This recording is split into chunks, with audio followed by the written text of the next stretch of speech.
બતાવો ને મહારાજ.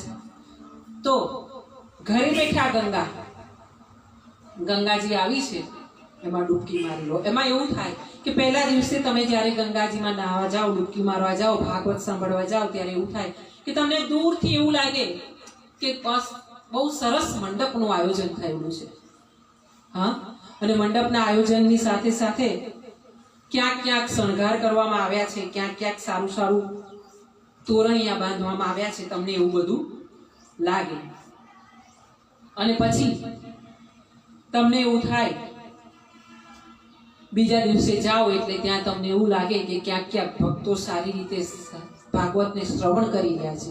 હા, અને પછી તમને એવું લાગે ત્રીજા દિવસે જાઓ એટલે તમને વ્યાસપીઠ દેખાય. આ નિયમ છે ભાગવતનો. જ્યારે તમે પહેલા નવા હું ને તમે આપણે બધા જ્યારે નવા આસ્તિક બનીએ છીએ, પ્રભુ પ્રત્યે આપણે જ્યારે આપણા સદ કાર્યો હોય, આપણા 10 જન્મના પુણ્ય કાર્યો હોય, આપણા મા બાપના પુણ્ય કાર્ય હોય, ત્યારે ભાગવતના મંડપમાં તમે પગ મૂકવાને લાયક બનો છો. તમારી લાયકાત થાય છે. એટલે હું વારંવાર મારા પ્રભુને હું મારી વાત કરું તો હું વારંવાર મારા પ્રભુને એક જ વાત કરું છું કે પ્રભુ મને તારા લાયક બનાવજે.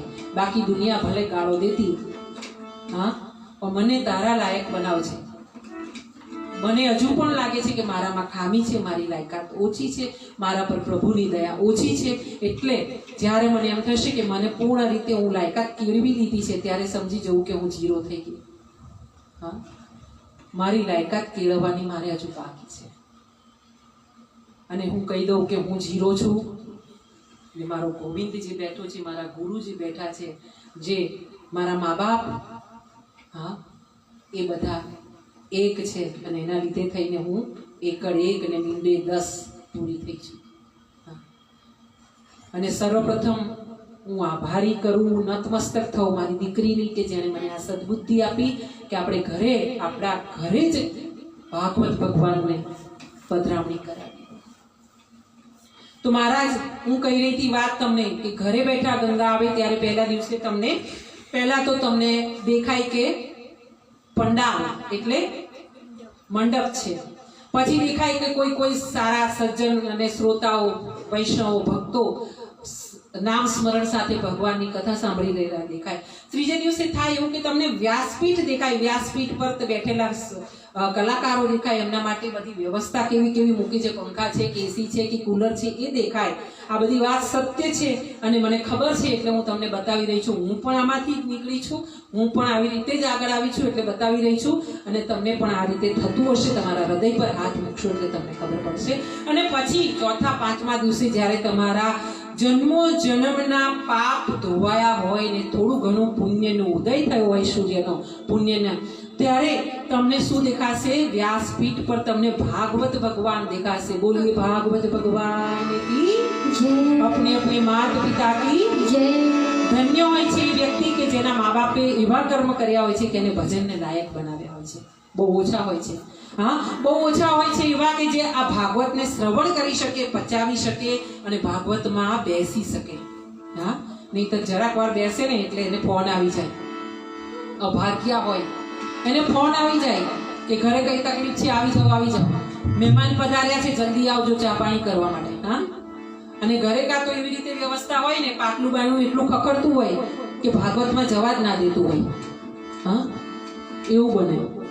એટલે જે વાત આપણે કરવાની છે એ આપણા આત્માના ઉદ્ધારની, આપણા પોતાના ઉદ્ધારની. એમ કહેવાય કે ભાગવત એટલે આપણા પૂર્વજોનો, આપણા પિતૃઓના ઉદ્ધાર માટે આપણે ભાગવત બેસાડીએ છીએ. બધા આ એક વાયકા થઈ ગઈ છે, એક લોકવાયકા થઈ ગઈ છે કે ભાગવત એટલે આપણા પિતૃઓના ઉદ્ધાર માટે આપણે. ના, હું મારા પિતૃઓને યાદ કરું તો મને એટલી ખબર છે કે મારા પિતૃઓનો ઉદ્ધાર કરવાની જરૂર નથી. મારા પિતૃઓ તો ગતે જ છે.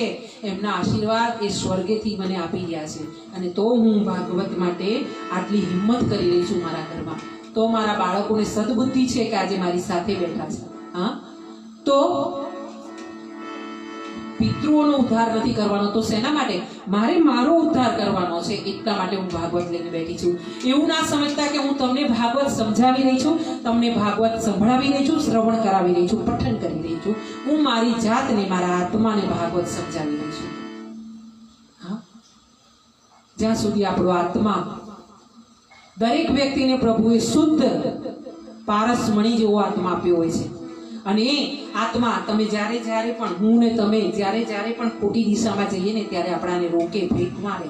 હા, ના, આ કાર્ય ખોટું છે, આ કર્મ ખોટું છે, આમ ન કરાય.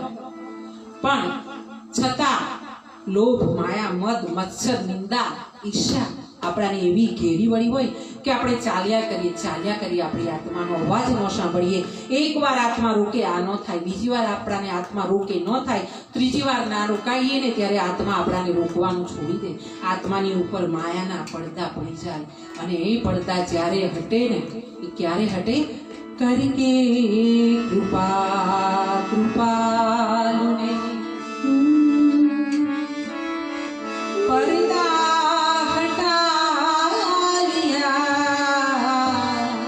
किसी ने बताया मेरा दिल चुरा लिया करके कृपा कृपा